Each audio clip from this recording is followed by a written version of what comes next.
Okay, guys, welcome back to another episode. I said I wasn't going to do it, but here we are. I am decorating the front porch for fall. I went on a walk with my husband early this morning, and he asked why we aren't getting into the season. Why is the front porch not decorated?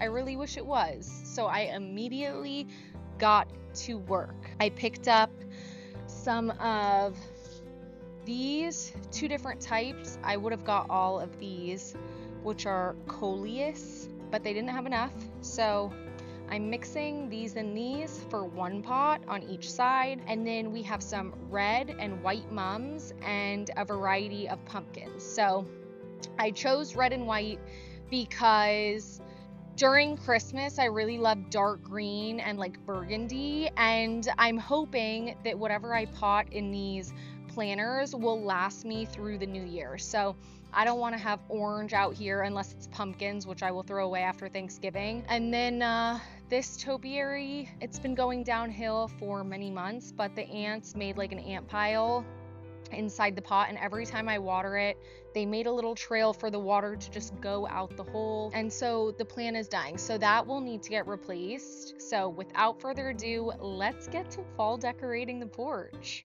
Okay, I think first up, I'm going to do this pot. I have not used this soil before, but from Home Depot, I got this Miracle Grow potting mix. So this is what I'm going to use. So I just filled this up with soil, and now this is usually my method. I just push the soil to the sides to make a hole in the middle so that I can put a plant in here. I'm thinking in these lower pots, I'm going to do mums, and these for more height to fill in here, I'm going to put coleus, those red guys. I have white and red mums, so I'm just trying to decide. I think these are gonna pop nicer with this color basket. In the lighter pots, I'll do the darker flowers just to keep like some good contrast. Just going to massage these a little so that it'll be easier for the roots to grow into the new soil. You also want to make sure that the soil is high enough that this lines up with the side of the pot. You don't want it to be too far down in there, and it looks to me like this one does. This side of the plant is quite flat because all the plants were being stored so close to each other, so I'm just going to put that part towards the back. I am going to get this hibiscus out of here. These have not been doing well for a long time, so I'm going to get these out of here. Every time I do anything in this front porch, it looks insane. I get filthy.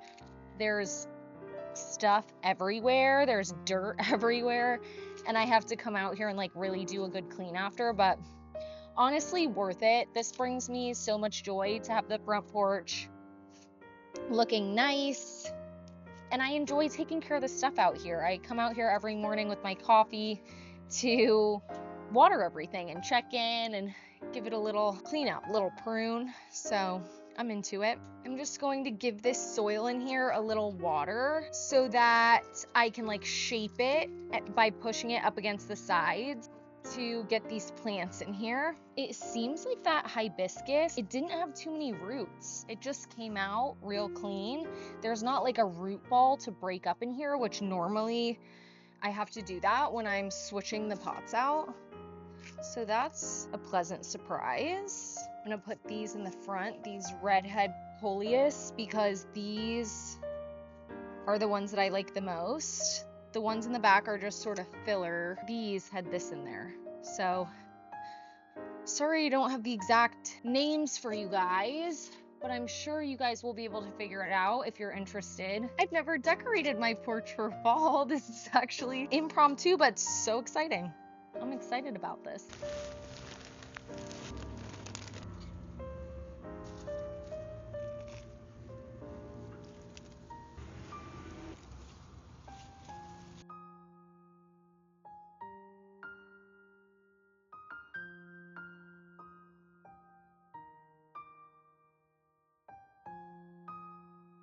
Okay, guys, I am getting into the fall mood over here. After doing the porch, I decided that I'm going to make my ride or die fall soup. It's something that I've made since probably college, and I haven't made it yet this season. So I'm going to take you through the process. I'm also going to do some pulled chicken. I don't know if I'm going to just save that for lunch or not, or put it in the soup, but I'm going to figure it out as I go. So let me show you how I make my sausage kale Tuscan soup. I just checked on the chicken and it's not quite done yet. So I cranked the oven up to 250 and put it back in. That was after 1 hour. I right now have quite a bit actually, of raw butter melting in the bottom up here. This is the sausage that I have always used in this soup. The little bit of apple that's in here really gives it a hint of sweetness, which is great. I'm actually going to beef this up with more protein, so I'm going to do 2 packs of this. So first I'm going to put this in here, sear them off, get them some color, and then slice them quite thin on the cutting board. Put the onion, then garlic in here, then the potatoes, add these back in, chicken broth. I'll show you once I get a little bit further into the process, but going to sear these off first and give them a little bit of color. Okay, while the sausage is searing off, I'm going to deal with, this is dino kale, and they have these really big stems on there. You don't want to eat that, so I normally just grab it and then do that and give it a rough chop. When I make soups, I like to try and make all of the different ingredients that go into the salad the same size, so that when you go to eat it, you kind of have like a little bit of everything in each bite. And I am not going to remove any of that. I'm going to keep it for flavor and just add in the onion. I'm going to have them cook for another minute or so to caramelize. I'm going to add the potatoes in and let those cook for a little while with the onions before adding in the garlic, because I don't want the garlic to burn. These are the potatoes that I use. They're little yellow baby potatoes. I'd say it's been about 5 minutes or so. I'm going to add in the garlic. I'm only going to have this cook in here for about a minute before adding a splash of chicken stock, because I can see things are starting to stick a little bit.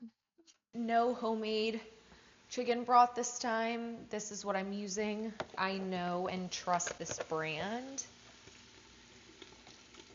Just a tiny bit right now to prevent things from sticking.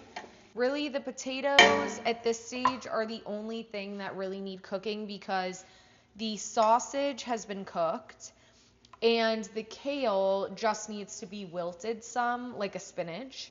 But you do want to give it time, everything time together in the pot, so that the flavors can mend well. But this doesn't really take all that long, which is great. This time I'm in the mood to add cracked black pepper. I only do my cracked black pepper in a mortar and pestle, and I'll just put that straight in there. Time to put the sausage in. Okay, that was probably half of this has gone in here. At one of the last stages of this soup, I am going to add, in this case, a little bit of raw cream. Usually what I use is coconut milk. I don't know why, but that's just what I've always used. And I know that I don't have any right now since I just did that pantry makeover. I feel like no soup is complete without some bay leaves. And then I'll just fish them out at the end. It's a little bit annoying, but that's okay. Typically for my soups, I do use homemade chicken stock or chicken broth, but I don't have any at the moment, so store-bought will do. That's it for now. I'm gonna wait a little bit before adding this, at least 10 minutes. I am going to hit this with a little bit of red pepper flake. I think that it pairs well with the hint of sweetness from the apple in the sausage. At this stage, I'm going to add in the kale. It's basically boiling, so I am going to turn it down to a simmer. And once the temp comes down some, I will hit it with some cream. I think this is done.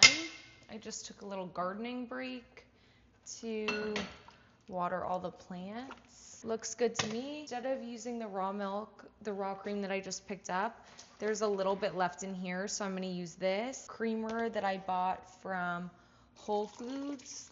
Just like that, just a hint, not a ton. And that's it. This is done and ready to serve. We're going to eat some for dinner tonight, and then I will split the batch. I'll put half in the fridge to eat this week, and I will freeze the other half. So I usually freeze one of these is like dinner for two, basically. Okay, guys, I am running around the house preparing to host my 30th birthday party. And I can't believe I really just almost went through all of this without taking you guys along with me. So, without further ado, this house is a disaster, but I'm going to take you through and show you what I'm up to, how I'm putting the house together, and take you along for the process. Okay, so I have put together all of the bud vases and put out these votive candles that I've talked about from Amazon. They come in the glass, it makes them super handy. I have some silver candlesticks, crystal bud vases. There's also glass candlestick.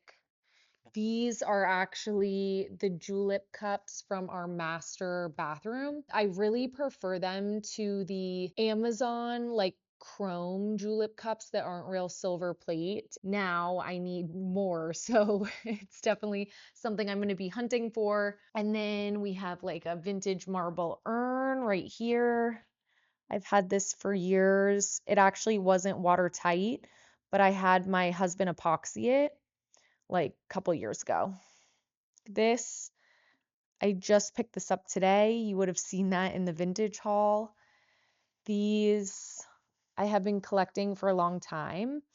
They are Tiffany crystal vases, bud vases. They are very Art Deco style. They have these lines, 3 lines on the front, 3 lines on the back. They're like Napoleon or something. I can't think of the style at the moment, but these have become really hard to find. So I had to collect one by one, and I had 4, one broke, so now I have 3. We're gonna eat here. I'm having a chef, believe it or not. I'm so excited. Come cook in the kitchen. And I have my mom coming and another gentleman who's going to help serve and take photos and make cocktails. So this time I get to get served, which is going to be a real treat. Right now, I'm just have these on the floor. I'm about to put them in this antique ironstone urn. I just put a vase of water in here, so I'm going to put greens in there. I have this little handkerchief vase, which stays on the coffee table. I'm going to put red orchids in there. These beautiful, I had never bought them before, oak leaves. They are live, but I'm sure they would look just as beautiful if you didn't put them in a vase with water and just let them dry out. I feel like they would remain pretty true to color. I'm not a fan, really of dried things. This would maybe be the one exception, but I'm keeping them live. I put water in there and they look so beautiful with the copper pots. Right now, I'm just going to finish up with that urn over on the side table, and then I'm going to spruce up my office since people pass my office from the front door. And we have fall leaves in here. It looked good with the brown. The napkin holder with the disposable guest hand towels. I just took this down, but I might put that back up just as more decorative, but it definitely needs to be ironed if I do that. Little sculptural moment here. I switched out this lamp finally. The one that was there before was a DIY project actually from a long time ago, 4, maybe 5 years ago. And now I have the vintage one, I think, that I just sourced with the pleated lampshade. I absolutely love it here.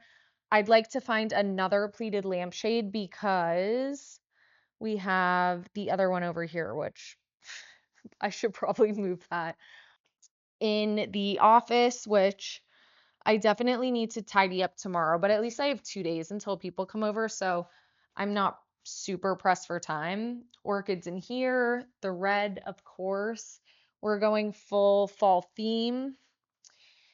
And I'm going to either pressure wash the outdoor patio or maybe my husband will do it for me, but it's a real disaster from our last pool party. And then this table is going to be brought in here, up against here, so that we can fit 16 people. Actually, I think we have 17.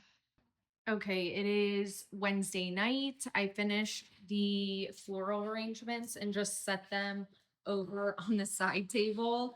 I'm in the middle of making dinner, but we are getting started on this project. That light bulb hanging from the ceiling is where eventually we will put a dining room chandelier or pendant. But for now, we're going to use that as a center point to hang basically a rod, like a 4-inch rod from the ceiling that will basically hang above this dinner table. So that we can do an installation of stems. It'll be greenery of some kind. It will end up being a little bit off center because another dining room table is coming in. But regardless, I'm going to, believe it or not, leave the hooks on the ceiling so that in the future, regardless of what parties we have, that will already be there. So it's something that I can do again in the future, and we'll probably just paint the hooks the same color as the ceiling. This is a C-channel rod from Home Depot. What is this? An O-ring? Stainless. It's an eyelet. Stainless eyelet. And he has attached fishing line. We're gonna hang this like, is it 4 feet or 4.5 feet? I did 4 feet. 4 feet from the ceiling. And I'm gonna wrap that rod, that C-channel rod, with chicken wire. Oh yeah, I need those. On the ceiling, we just have, what are those hook things? They're also eyelets. They're also eyelets, and we painted them the same color as the ceiling.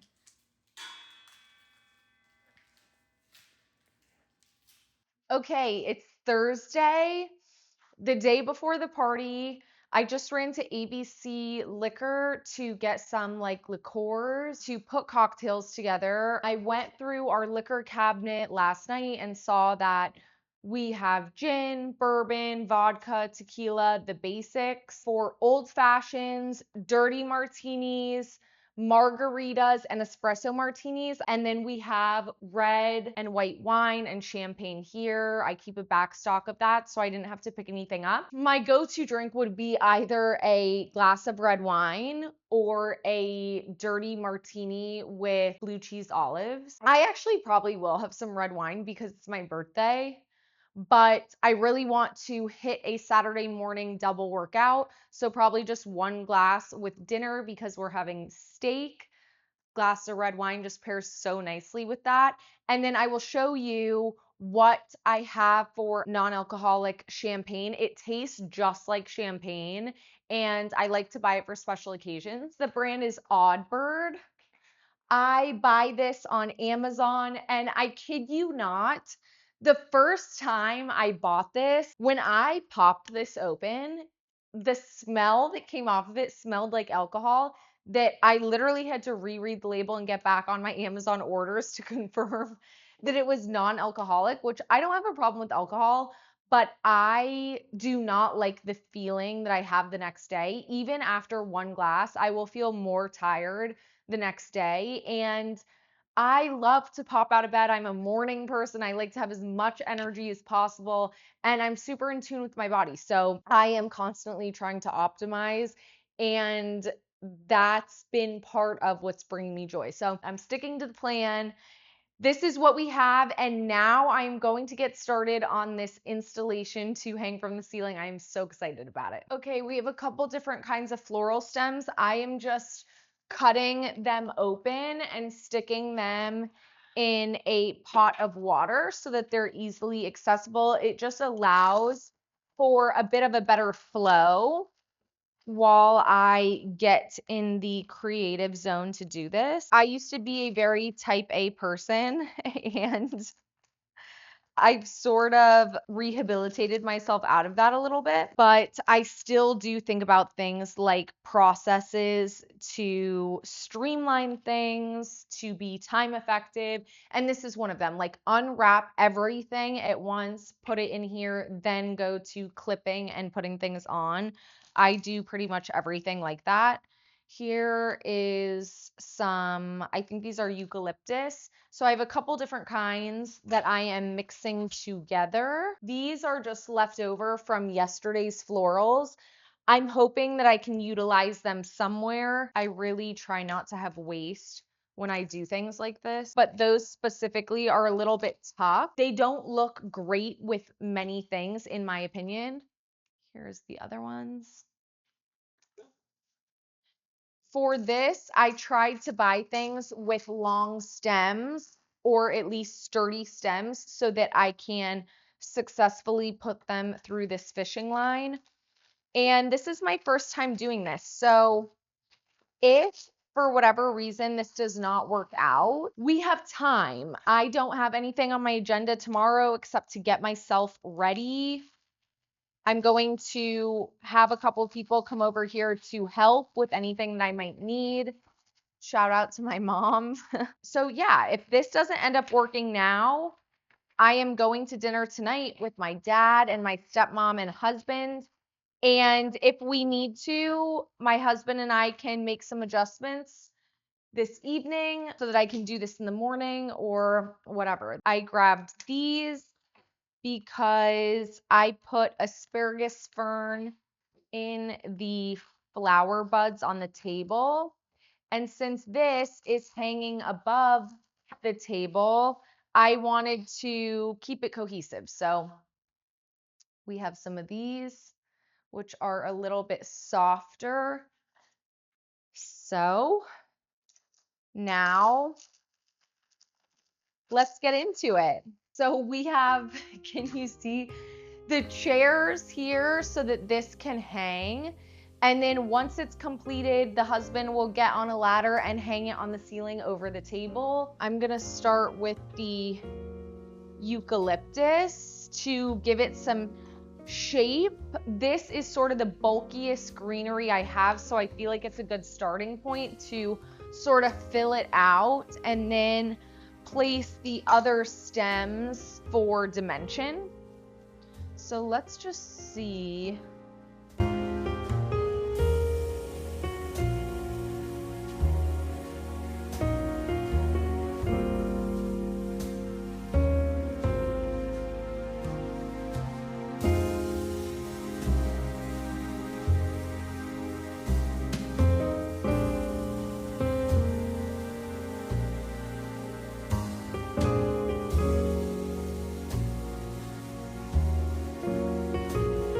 So I'm thinking for now I'm gonna leave it as is. I might try to fill in like a couple of these areas, but what I'm most concerned about is how it looks from the underside.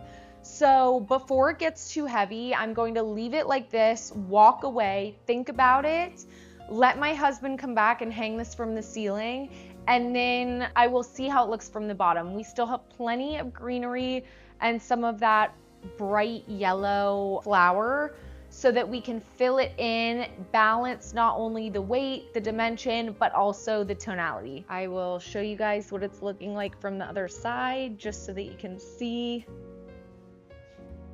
This is going to look insane. I can see actually here we're gonna need to really thicken that up. So I'll do a little bit of that now before it gets hung from the ceiling, and then we will see how it looks from the underside. But this is just insane. I am so excited about this.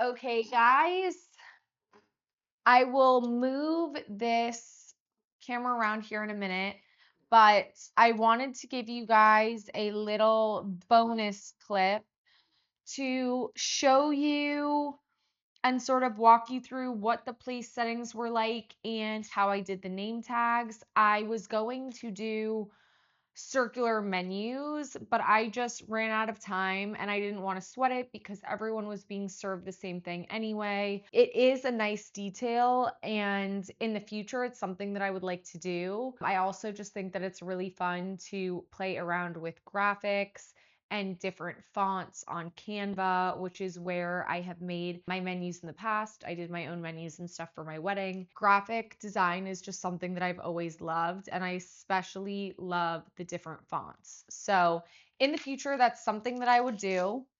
But this time around, I just didn't want to be stressed, didn't want to be pressed for time. I wanted to enjoy this process as much as possible. I think that that is so important, especially if it's to celebrate your own birthday, even just in general. When I host parties and things, it's just as much for my husband and I as it is for everyone else we invite. So, for that reason, I'm really thoughtful about planning ahead, being flexible in the moment, dropping things task wise if we're pressed for time or it feels overwhelming or stressed. People really do feed off of your energy.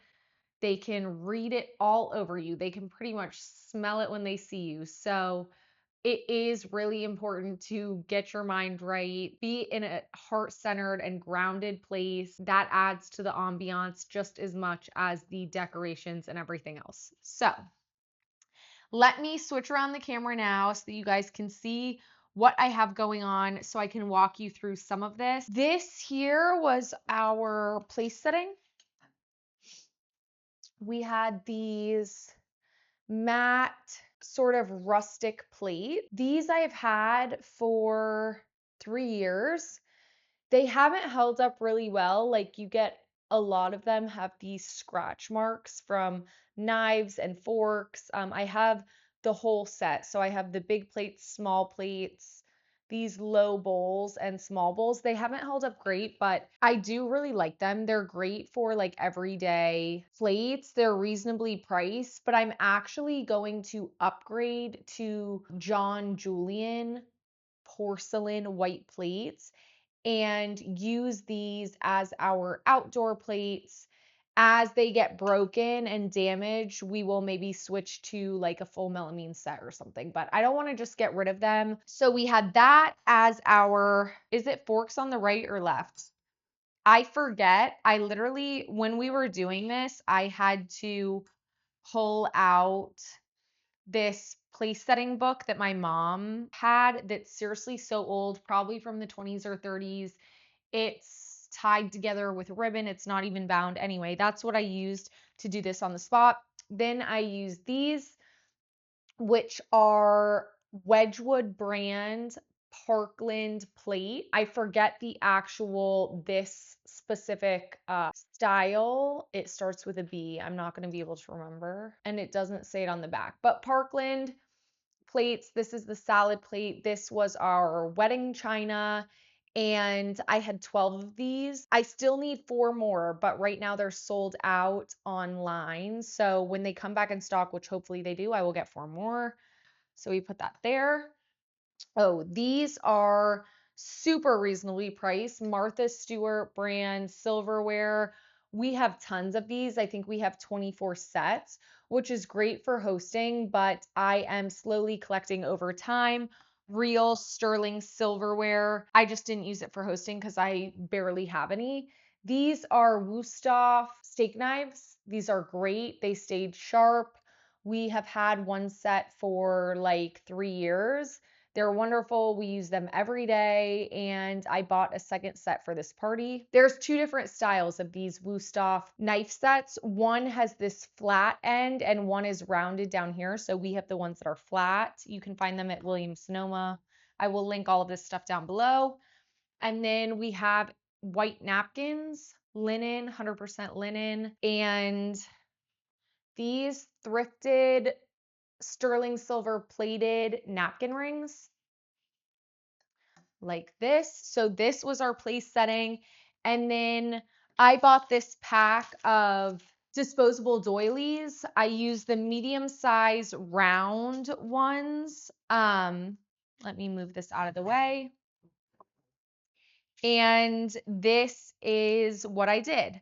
These pens are wonderful. They have very specific colors and you can buy them one by one. So I actually bought the tan ones. It was one of my branding colors for my previous company. And I used these for handwritten thank you cards in all of the orders. It was literally my exact branding color, and it was hard to find a specific like color tan. I went through so many to test them, but I like them. They have this thicker end and a thinner end. Now I actually have them in many colors and I use them for so many things, even to highlight books because they don't bleed through.